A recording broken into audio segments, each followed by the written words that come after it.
So, I mean, did you know that glory holes could be big, or I mean, isn't that kind of the point of glory holes, like originally? Like, did you no? know they could go up to 12 inches? Oh no, I think it's 12 centimeters because 12 inches would be fucking insane.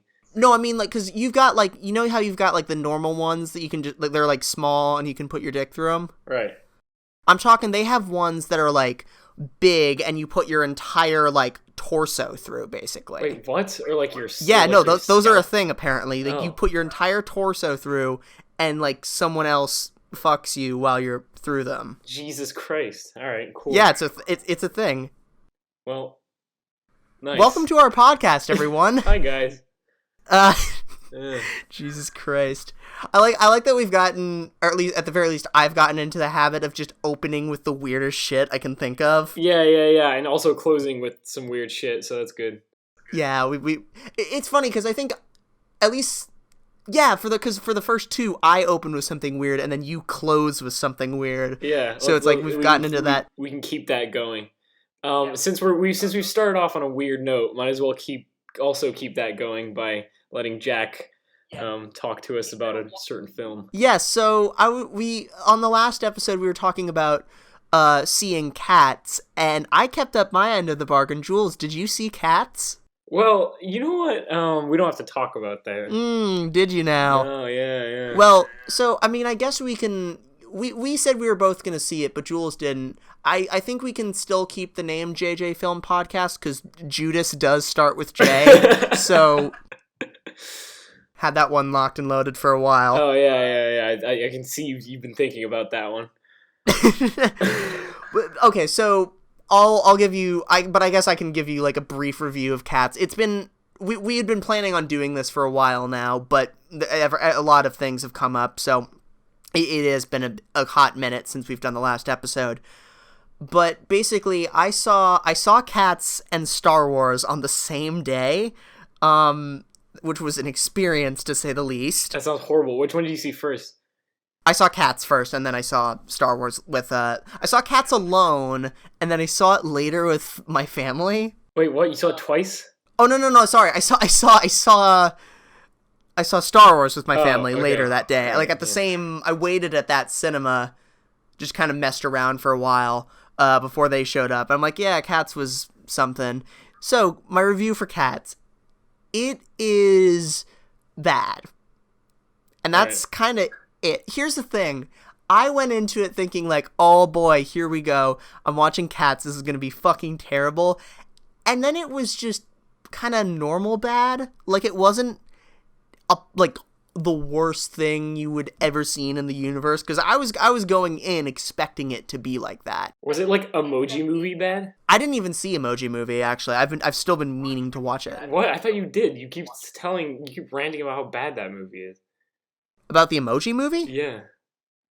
What? No, when do I do that? Wait, really? I feel like okay. Well, never mind. That might be someone else. I mean, I think it's awful just as a concept and like corporately it's terrible, but Right. not Okay. Yeah. I'd have to see it. I'm sure it's awful though.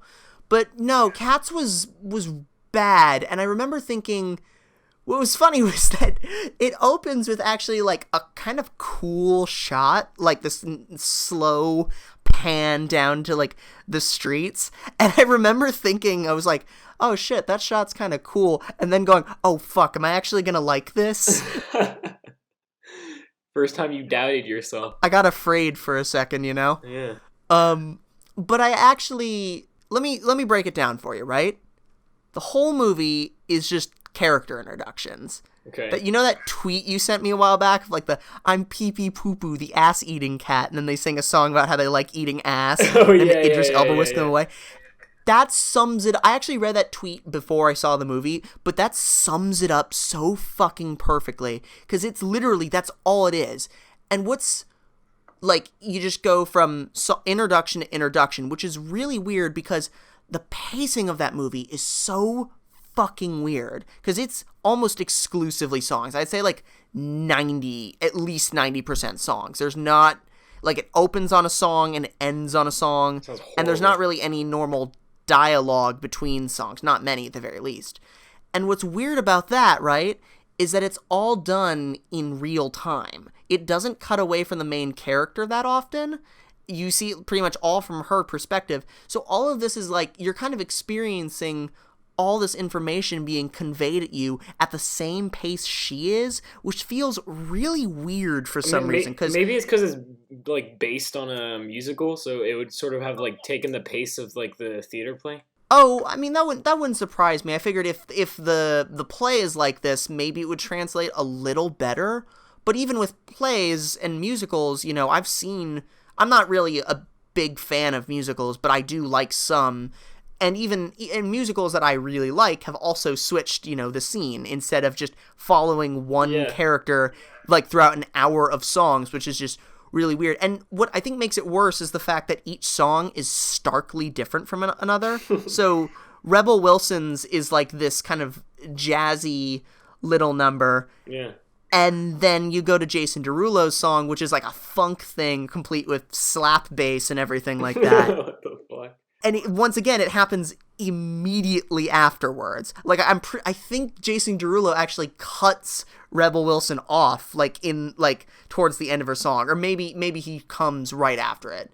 I know he shows up very quickly, but the worst part is that the outside of their songs, those characters don't get any development. I think Rebel Wilson and Ian McKellen are seen like 2 or 3 times later. Like, it does eventually switch from the main character. I think, Victoria was her name. Wait, do they ever stop introducing themselves, or is it the whole movie? It's like 70% of the movie. Wait, what the fuck? Wait, what is the point of this movie? Like, have you learned anything when you come out? Has there been like a plot?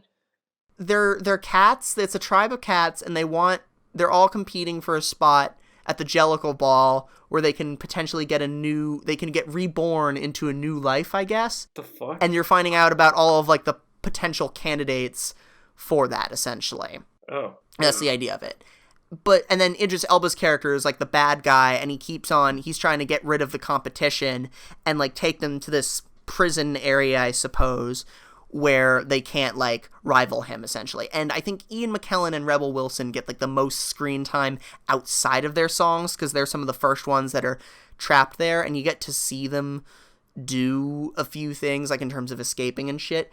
But it gets much worse as you go along, because some characters just do not get anything out. Like Jason Derulo and fucking, I don't even know what the actor's name was, but the railway cat gets like no development outside of their song, and it's a little infuriating to see that happen so many goddamn times. What the fuck is the point of introducing them? I don't even know, because none of them even get the fucking spot. It's like Jennifer Hudson's character is the one who wins in the end, and she's like shamed by the other cats for some reason, and she just pops in every once in a while and sings about how much her life sucks, and then she gives like the climactic song, like super powerful. She's like crying and shit. Wait, what the fuck? It's meant to be this. Here's the thing though, it's meant to be this, you know, super emotional, like, powerful song. And to an extent it is. Like, she sings it really well, and she's fucking crying and shit while she's singing it, which would be fine. But there's also, like, snot coming out of her nose and shit. Like, it's fucking gross. God, this sounds like an experience. Wait, apparently Rebel Wilson's character was rubbing her coochie at one point as well? Sorry. There is one bit where, she just straight up spreads her legs in front of the whole... I had to stop myself from going like, what the fuck? Wait, really? I don't remember I don't think she rubs herself, but she does go full spread eagle at one point. What really, actually, the thing with Rebel Wilson is, this is the most notable thing that she does in that movie, and this, I don't think you can be prepared for what I'm about to explain to you. Okay, so you ready for this? Go for it. Okay, so in her song, I guess her thing is that she's taught mice and, like, cockroaches to, like, sing and march, and she's formed a band of them. By the way, the mice have children's faces, and they are horrifying. They're scarier than the cats. That's not even the most terrifying part. Basically, let me break this down for you. So, that alone is horrifying, right? But then the cockroaches do this whole marching band thing. It's terribly green screened. Oh yeah, it also has some of the worst, like, editing I've ever... Oh, no, no, no, it wasn't the editing. Oh, no, it was. Oh, no, the editing was fucking terrible. I forgot about that. You never get a sense of where you are. Like, the shots change so quickly, and they're from wildly different angles. Like, it's insane. But, sorry, that's getting away from my point. Okay. You see the cockroaches do a little marching thing, and then for some reason, Rebel Wilson starts fucking eating them. What? She just literally picks them up and eats them while they're still alive, and it's terrifying, right? Jesus. If you didn't think that could get weird enough, right? You know how some of the cats are wearing clothes and others aren't, which is really weird and off-putting, like the idea of that. Yeah. So after she's done with her feast, she basically okay, she's got a collar, right? Yeah. And she's got a little, I think, like a bell attached to it, and then she pulls it down like a zipper across her skin, takes her fucking skin off, Wait, and then what? has an outfit underneath it Wait, with what more the- skin under that. What the fuck? She's not like pink or anything. There's like more fur underneath, like the little cabaret outfit she's wearing, I think. What the? That sounds horrible. Wait, I don't even understand. What's the point? Is does it have like a point in the I plot? don't. It comes into play later because she's like tied up and she's able to escape by slipping out of her like outer layer of skin, which is never a thing I thought I would say. Jesus Christ. That was the high. I think that was the thing where I really had to stop myself from like going what like in a cinema. But it really was like awful. It was bad. But like I said, it wouldn't. I didn't think it was bad in like the worst way a movie can be bad. Like I didn't think, like not even so much so bad it's good. I mean, moments like that definitely stood out, but it's not like The Room where it's so consistent. Yeah, okay. Actually, no, that's not. Well, to be fair, I was talking with friends about it, and I was thinking like you could make a drinking game out of that. Like every time there's a new character, every time they say the word Jellicle, which is 1,000,000 times by the way, and you never learn what Wait, Jellicle. Jellicle? Yeah, Jellicle, don't you know? What the fuck does that mean? Exactly. That's Wait, do you ever know what it means throughout the film? Like, do they explain it? no, Wait, no. What? They're Jellicle cats. That's it. That's all you know. They're the Jellicle cats, and they go to the Jellicle ball to start a new Jellicle life. Wait, what the fuck? Wait, hold on. Let me look this up. No, Cats dude, read you're not gonna Jellicle. get any context for what it means. Oh no, it's Jellicle. What is the meaning of a Jellicle cat? I think it mentions that they like to gather an event called the Jellicle Ball. The name Jellicle comes from an unpublished poem by Eliot entitled Oh, Jellicle right. Dogs and Jellicle Cats. Oh, that's true. Because the musical is based off of poems by T.S. Eliot Oh, I didn't know about that. like all the characters that appear in the play in the musical. Oh, well, there you go. But I guess, well, fuck, man. T.S. Eliot didn't even give any description as to what it means, so no one knows. I guess. Yeah, let's go ask him. Even the fucking that's even worse that the fucking like original writer of it doesn't give us context. Well, that was an experience. It was cats, All right. everyone. Well- Jellicle cats. Sounds awful. A cat is and I will end it on this. The final climactic song, where they're all outside and they're singing as one. For some reason, Judi Dench at some point like breaks the fourth wall completely. It's never done like that in the film at any point, but she just looks right at the camera and she's like, I hope you've learned a few things, on this journey through the movie. She doesn't say it exactly like, she doesn't refer to it as a movie, but she's just like looks right at the camera and it's scary Yeah, as shit. yeah. But the most notable thing she says is she's like, you've learned a few things about us cats. Firstly, a cat is not a dog. What? Yeah, Oh, I don't know God. why that was ever confusion, but apparently it was. Yeah, now that's settled, so that's good. Now we know. Uh. Yeah, it was amazing. You want to talk about Star Wars? Yeah, now? so you saw Cats and then you jerked off for a while, and then your family came and you saw Star Wars. So what'd you think of that? Well, actually, you know what? Let me. I've spent so long ranting about this. I'll let you start that up. All right, fair enough. Well, you know what? And I believe I agree with a lot of people who've seen Rise of Skywalker on this, but I think overall it was really good in the sense that it wrapped up the sort of whole Rey etc. kind of storyline pretty well. Okay. because like it sort of gave closure to the death of a lot of characters, and kind of like hinted at like a new start. Right. I thought it was entertaining to watch. It was like a fun movie. I thought visually it was kind of weak. Like the Palpatine's lair and stuff was really weird. Like I don't know, the whole Oh, I like thought that was cool. the I whole actually really thought some of the. the whole like thunder strike, lightning strike shit, like all of that. Like it's not. I don't know. It's not really my thing. It doesn't really belong in the Star Wars universe to me. I get what you mean. I mean, I thought the whole. I liked that area just because, like, I thought it was neat giving more culture to the Sith, like, as a, a thing. Yeah. Well, as a concept, that's cool. I Yeah. thought that was kind of neat. I liked the. I remember I don't usually feel this way about, Star Wars locations and stuff, but I'm just gonna come out and say that Exegol is the fucking coolest name you can give a planet in Star Wars. Yeah. Yeah, I remember when they said that in the movie, they're hiding out on the planet Exegol. I remember specifically thinking, Exegol, fuck yeah, let's go there. Like, that sounds fun.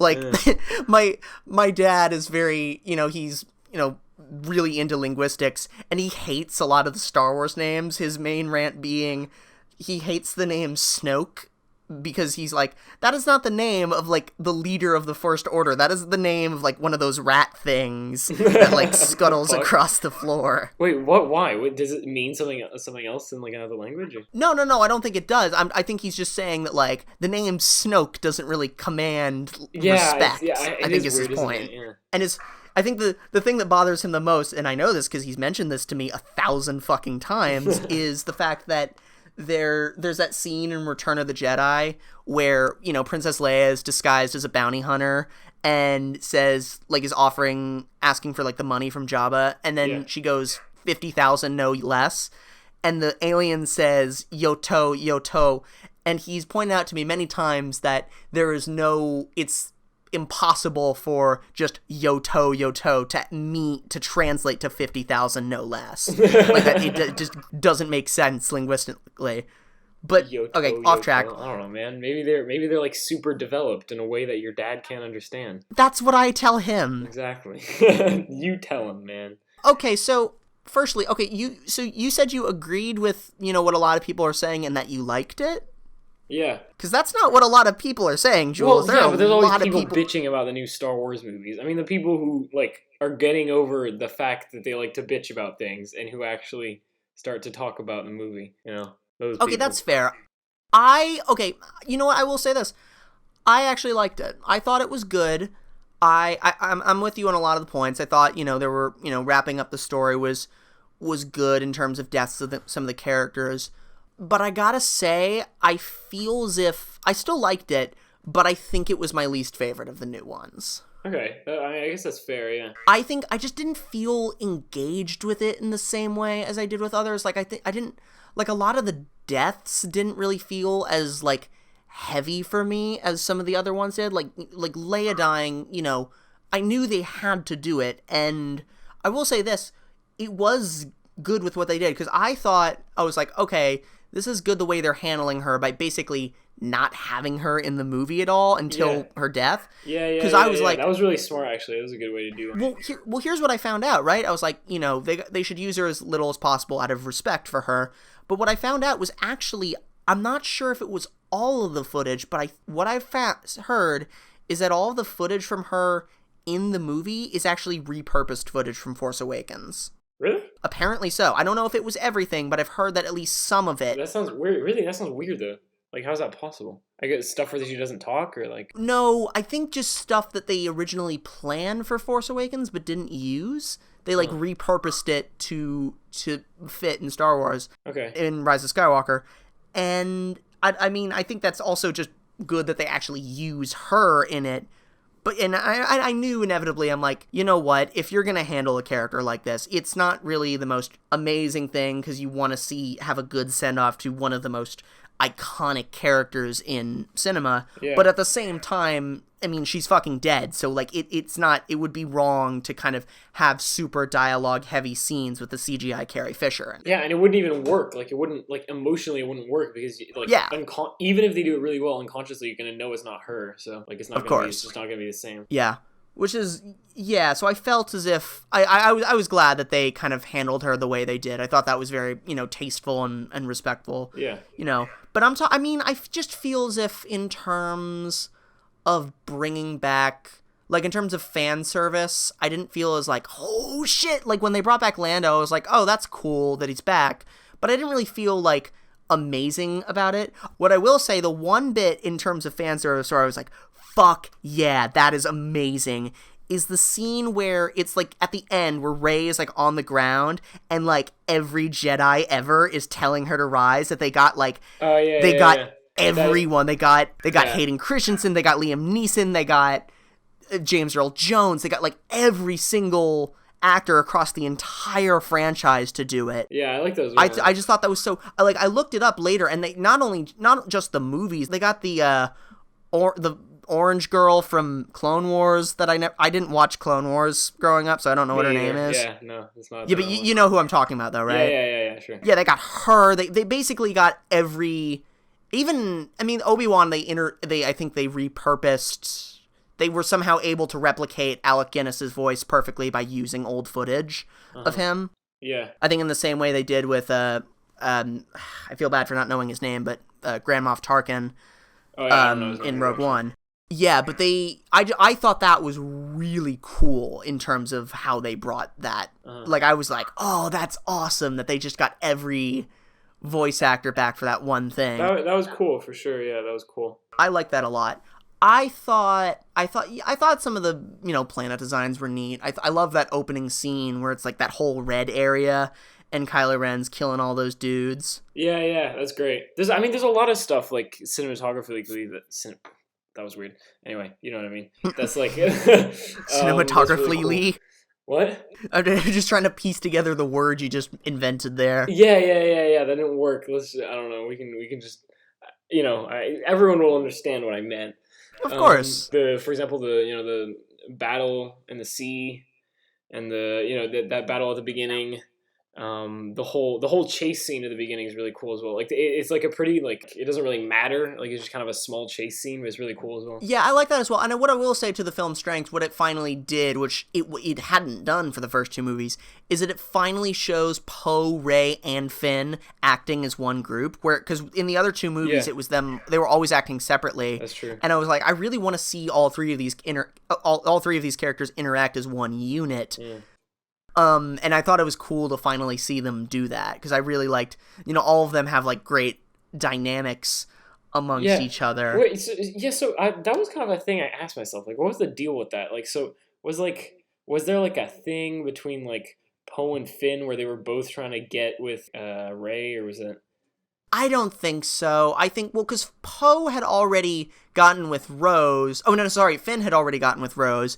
And then I think because no one liked her in Last Jedi, they just didn't use her at all in this one. Yeah, she just like wasn't there. Like, they gave her a gun at one point. That was it. I felt bad for her because, look, I didn't like what her character does. I didn't agree with it because I thought that was, it kind of ruined Finn's arc. Yeah. But the actress was getting like death threats and shit. And I think that's where you have to... Wait, was she actually? Yeah, dude, it's a nerd community. Of course they're going to do shit like that.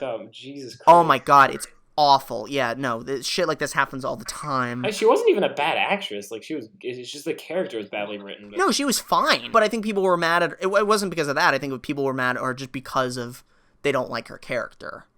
And it's fucked up. Yeah, sure. Of course. That's happened like many times. I think the worst example was with the Ghostbusters reboot and Skylar from Breaking Bad, where just those people... Wait, what happened with the Ghostbusters reboot? Oh, I mean, come on, man. I mean, it was everyone's like, it's the Ghostbusters, but they're women. Oh my God. Like, oh yeah, but I thought you meant like they got death threats and stuff. They did. They did. Yeah. Jesus. Yeah, they got like super harassed on Twitter, as did Anna Gunn, who plays Skylar in Breaking Bad.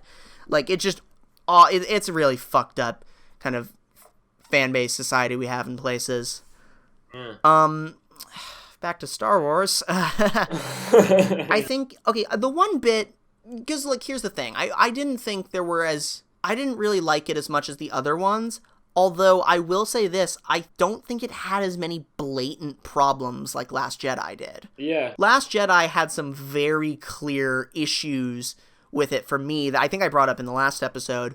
But this one I think didn't really have as many big issues. I just didn't really feel as connected to it as I did the other ones. I just didn't feel as if it was as interesting. Yeah, I kind of agree, but I think it was also part of the reason was that we knew that it was going to be the last one from that trilogy. So, like, there's also a kind of like a meta thing where you're thinking about what you're watching. For 7 and 8, we were so caught up in the thing because it's like, oh shit, it's the new thing. Like, what's going to happen and stuff. Now it was more of like a wrapping up, so I guess it was more of a conscious kind of like knowledge of what we were watching. I don't know. That's kind of how I interpreted it, to be honest. That makes sense.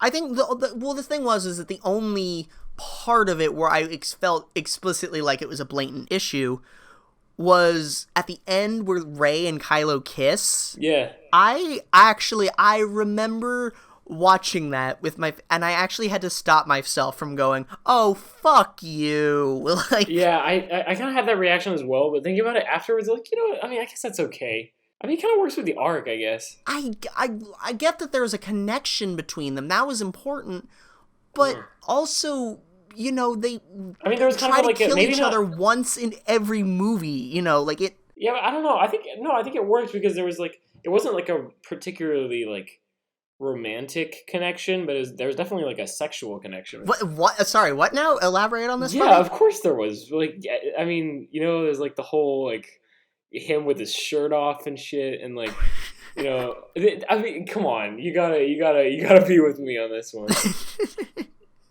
I like how that was that. Is that your one point with Ben Swallow being a meme for a while?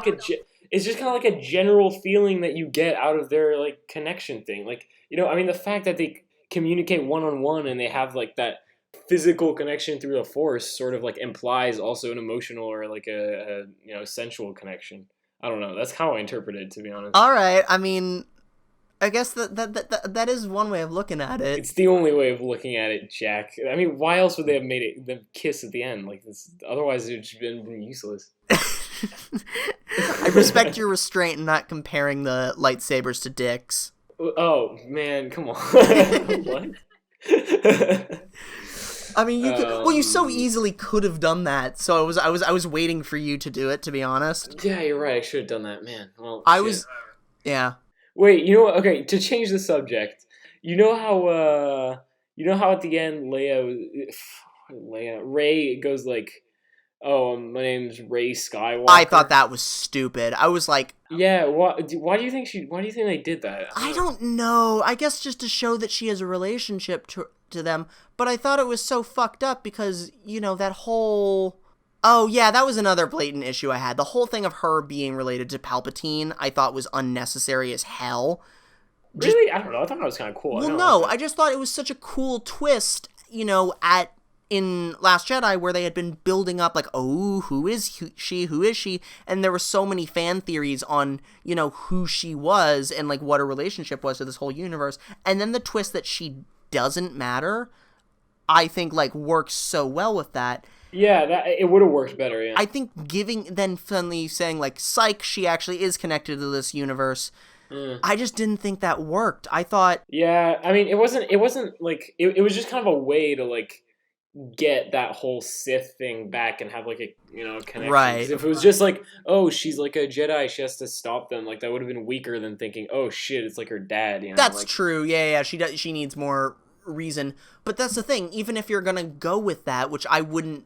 Like I said, if it were up to me, I wouldn't have even had that in there in the first place. But if you're gonna go with that, then what's the fucking point of her, the whole idea of her, defeating Palpatine is like the idea of her like saying, I don't have to be a Sith, I can be my own person and kind of claim my own identity, which makes the idea of her saying my last name is Skywalker even more weird. Why can't she just... I was really just hoping that she was gonna say, when the woman's like, Rey who? And I was hoping she was gonna go like, it's just Rey. I'm like, that would be fucking awesome.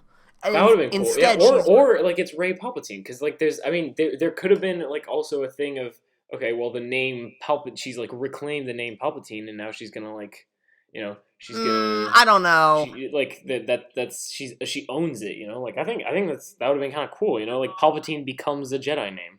I don't think that would work. I mean, do you remember the late 40s when everyone was trying to reclaim the name Adolf, Jules? That's not the same It's thing, exactly man. the same thing. Yeah, but the people who were trying to reclaim the name Adolf didn't kill Hitler, so it's not. It's not.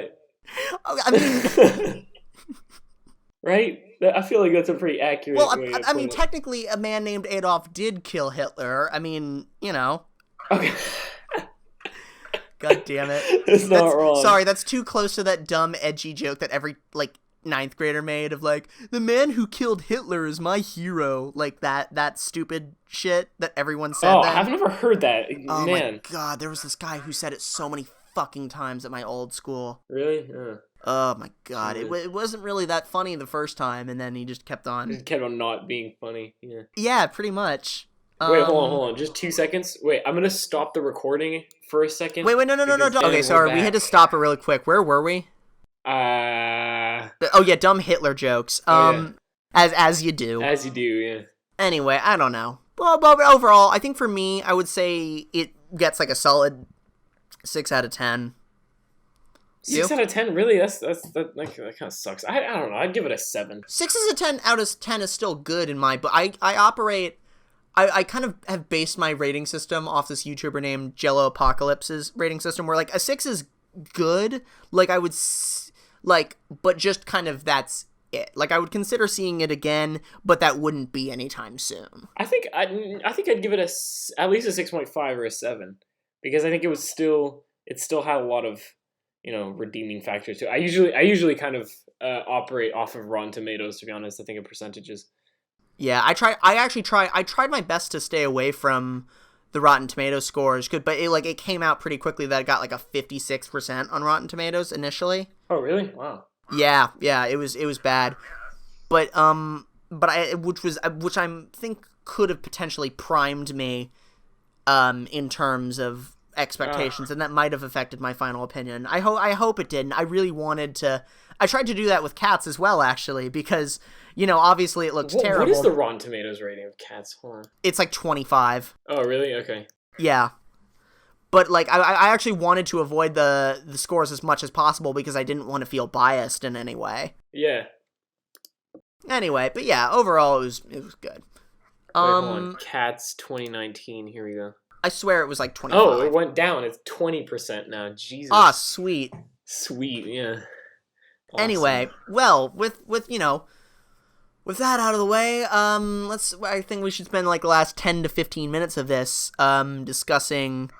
It's kind of weird because we had been talking about doing this for a while now, and we were kind of set to do it by the end of 2019, and then oops, accidentally waited 2 months. And, yeah, now it's February. Yeah, now it's almost halfway through February, and we're here doing it. But basically, so what had happened was, so the plan was to review those and then do a video after regarding the best films of the year, and also potentially the decade in theory. But we could maybe reserve that for the next one if we want to. But oh yeah, decade could be cool. We could. Can we actually do the next whole one on the decade? Let's do it on the decade for the next episode. And can we also do it about Sonic, maybe? Because it comes out this Friday. Oh, man. Yeah, I guess we could. Yeah, fuck. I don't really want to, but... Are you going to see it on Valentine's Day, man? Oh, Jesus. Oh, man. Yeah. God, I could invite my Valentine to Sonic. That'd be amazing. Yeah, right. A lot of my friends are... I don't know if I'll be joining this or not, but a lot of my friends are going to go see it with their dates, but get drunk before seeing it. Oh, that sounds like a great idea. That would be amazing, but I'm totally gonna do that. I don't think I'm gonna be able to, just due to scheduling and stuff. But anyway, okay, so what did you think was your because the Oscars were last night, and I didn't know about that until like this afternoon. Oh. Yeah, and no, it was last night. I was kind of looking forward to it, actually, and I was happy about the results. Like I was pleasantly surprised. Let me go over them. What I have to see, I have them here, so I'm gonna go over what. I mean, kind of the main thing to take away is that Parasite like destroyed everyone, which is crazy. Yeah, like it won Best Picture, Best Director, Best International Feature, And wait, one more. Which one was it? Fuck, hold on. Well, yeah. Best original screenplay. I mean, it's pretty insane to have one Best Picture and Best International Picture. Like that's pretty crazy. Oh yeah, that's crazy, and it's one of the first international pictures that has won Best Picture. Yeah. In general, Which I think is it weird the in first, itself, actually. to be honest. But like weird, not the fact that it won, but the fact that there are not more international pictures that won Best Pictures in the past. Right. But yeah, no, I mean I thought that was definitely deserved. I thought it was really cool. I do think that Jojo Rabbit could have had gotten a little bit more praise because I really, really enjoyed that. I really liked Jojo I thought it was Rabbit. fantastic. It was like a really fantastic mix of comedy and drama. And I enjoyed that, like and I thought delicacy. Jojo Rabbit actually did something that I wish could be done in more movies, just because it is a ballsy thing to do in terms of getting really fucking dark at the end. Like, Yeah. I was not expecting it to take the turn that it does Holy when you shit! when you see he the like mom. gets up and he sees the fucking feet. Oh my god, I actually like I really would like almost like gasped during that. Like I was so, and you know what the worst part of that is that like it really, like, not worst part as in bad, but like worse in front of like clever is that sure. it was foreshadowed so fucking well. Like I was thinking Yeah. about it during that whole like kind of downer scene where I was thinking the introduction to the mom in like every scene that she's in is her shoes. Like that's always the first thing you see of her. There's almost kind of like a goodbye conversation between her and the kid as well, which is like, I mean, once you see her die, you're kind of like, man, I should have seen that coming, because I mean, not that she says goodbye to him, but that like she kind of speaks to him in a way that she knows that she could technically die any day, and that he has to be able to, like, figure it out on his own. And the fact that you just see her feet, but you know who it is because you've seen her shoes so many times. Like it really hits like home. And then just that whole thing where you see like the whole war going on and the whole thing with the kids, and I was actually like really impressed. Well, I mean, I think the two main things that I found, well, okay, these definitely weren't the two main things, but two things that I definitely took away from that film, which I found really impressive, were one, like the crazy mix of comedy and drama. Yeah, I like that. Like the way he manages to not only like mix them in the same film, but almost in the same scenes. Like, oh, definitely. I mean, it's like there's like such depressing sequences, and then you're gonna have like a little sort of like spark of light, which is kind of gonna make you crack up, and then you're gonna go back into the drama. I thought that was really, really I think well the scene that made me laugh the most was the whole thing with the Gestapo, where they have to say Heil Hitler like 1 million times. Yeah. That's fucking amazing. I forget, you never played Portal 2, did you? No, I didn't. Oh, okay. It was just because the leader of the Gestapo in that scene is like the main villain in it, and he's got like a very recognizable voice, so it was kind of cool seeing him. But the second thing that I found really notable was how good the fucking child actors were. That was insane. Oh yeah, no, he was amazing. Yeah, like I mean, it's hard finding good child actors. The little kid with the glasses, who's like kind of weirdly cool with everything that happens around him. Yeah, him. And then the Jewish girl, like, I mean, God, they're also like so good. They were really good, and I thought it was an interesting. It was a strange detail, but I thought it was kind of cool about how all of the writing is in German, but they read it out loud in English. Yeah, and like their shitty German accents, like Sam Rockwell's really shitty German accent. Yeah. Oh yeah. Yeah, no, that was a great one. That was definitely a great one. Yeah. Oh my god, it was great. I will say, for me personally, I think if I saw Parasite, I probably would have liked it the most. I really need to see Parasite because it's showing now in London. You still haven't seen it? Man, yeah, you definitely I haven't seen it, man. I really want it. I'm going into I barely know anything about it, so don't like get me too much. No, you definitely don't want to have any spoilers walking into that movie. I've been told to go in blind, yeah, and I plan to do that. I really want to see that, and I really want to see The Lighthouse as well. I haven't seen it either, yeah. I've heard it's great, and it's also out here now. And I'm just really learned how to knit, I think the fuck, I can't believe I'm blanking on his name. The old guy, what's his name? In what? In The Lighthouse. Oh, Willem Dafoe. Yeah, Willem Dafoe. Yeah, Willem Dafoe's character's knits in there apparently, which is cool. Yeah. Just a little side note. Yeah, I really want to. I really want to see it. It just seems like a very creative concept with them doing it in black and white and like the 1:1 aspect ratio and Yeah. everything. I do want to see that. I think it's. I haven't heard anyone say it was bad, so I think it's definitely Yeah, worth seeing if anything. yeah, it looks very interesting. But for me, last year my favorite film was definitely Knives Out. Really? Did you see it? Yeah, I did see it. Yeah. I think I just have like I have a love for mysteries. I think I always have. Oh yeah, I love whodunits as well. Yeah. I think what really sold it for me was that movie also makes like amazing use of foreshadowing in the way that like so many stuff, like everything, even the opening scene has like importance to it, and it Yeah. comes into play later on. Like, it's just so complicated in how it's woven together. And what I thought was interesting was that, spoilers, I guess, but you've seen it. When it's revealed what like actually happened only like halfway through the movie, I was like, fuck, this is gonna ruin the rest of it for me because like, now we know what's happened and we know the reason why. But then, it's revealed that there's like so much more going on beneath that, and it's actually like more Yeah. complicated than it initially seems. Yeah, no, I thought Knives Out was really good. I don't think I was as blown away by it as you were, even though I also really love whodunits. But I don't know. I guess for me there was a little bit too much of that sort of like candy kind of Hollywood aspect to the How movie. so? Well, first of all, in terms of the cinematography, um, which I mean, it wasn't particularly interesting. There was one scene that was really well filmed, but otherwise it was kind of just not particularly interesting. And also like I don't know in terms of the just the directing, acting, pacing, etc. It was very. I mean, it was weirdly. It's kind of weird to say because it's like a cool story and stuff, but it was kind of traditional in a sense. I mean, like the whole Fair structuring of it enough. and stuff. Even though the plot twist is cool and stuff, like you still Yeah. have. I don't know. It's a pretty kind of deja vu structure in my opinion. Okay, fair enough. I mean, it was interesting because I really liked it. And what I thought was weird though was that even though Daniel Craig gives like a really good performance, what the fuck? Oh yeah, God! Like, why do they keep doing that? I guess it's to like. What my guess here was like the to keep him from like being too like Sherlock Holmesy, I guess, because he kind of has like that.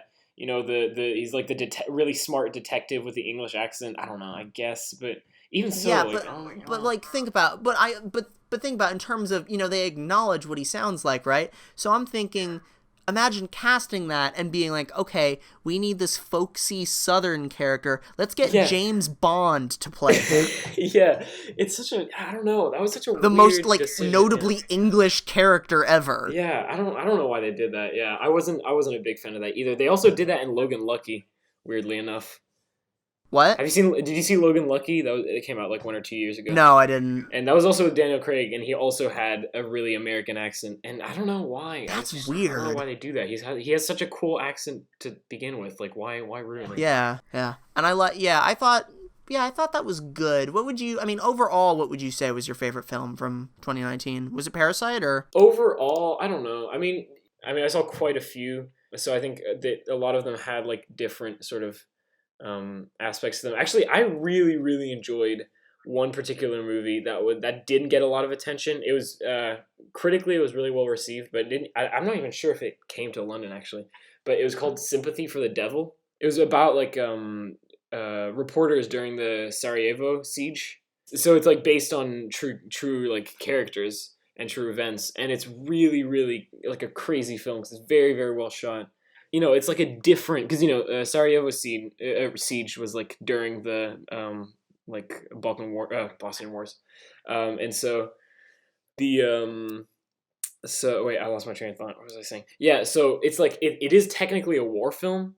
It's just like very like odd. Like it's not the kind of war film that you'd expect. Like it's very personal and it's very down to earth, I guess. In terms of like humanly, and I don't know. That's something I really appreciate in war films. Because you can sort of fall into that trap, which I kind of feel like 1917 fell into, of like like it's horrible, people are dying and shit, but you still enjoy watching it because it gives you like a weird adrenaline rush. Right. Whereas in this film, like it's really just, I mean, it's very gritty, and I don't know, I really like that. I didn't see 1917. I wanted to though. Oh yeah, you should. Yeah, I mean, that was good. It's worth seeing. I like that. Okay. Yeah, I was planning on seeing it, but then I just couldn't find the time. I'm just looking over what won. I wanted to see Bombshell as well. I don't think it's come out yet here. Yeah, I haven't seen it either. Yeah, but I think that's about everything. Oh yeah, Hair Love. I have not seen that, but that won Best Short Film, and I had seen a bunch of stuff for it on Twitter, and it looked really good. I really liked the concept.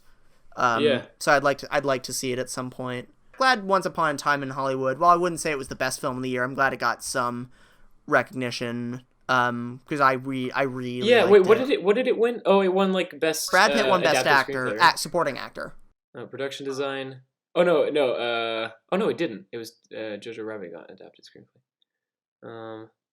Oh, and also it wouldn't be adapted. What am I talking about? It'd be original. That's so weird that like we're talking. We both saw it together twice, which is really weird. What the? Oh yeah, that's true. We did. Yeah, because we saw it. Last summer. We went on a trip together with a few of our friends, and before that, I saw it with Jules' family, and then afterwards, me and the crew were like, "Fuck it, let's watch it again." Why did we? Was it because the others wanted to see it that we agreed to watch it again? Or... I think so, and also because I guess we were both down to see it again. Cause, yeah, and I was like, because we both liked it, so we were like, all right, why not? But I think that's everything. I think this has gone on a bit longer than the other ones have. Yeah, I think it has. I guess we can close. You know, I'm gonna close this up by playing a nice little bit of music. Actually, I've been composing a little bit lately. Oh, nice. Yeah. And I got like this keyboard that I compose with, and cool. I sort of make So let me just play a little piece of music for you. Yeah, play us out. Hold on, let me just get this going. Wait, do you have like a MIDI keyboard or what? Yes. It's very tasteful.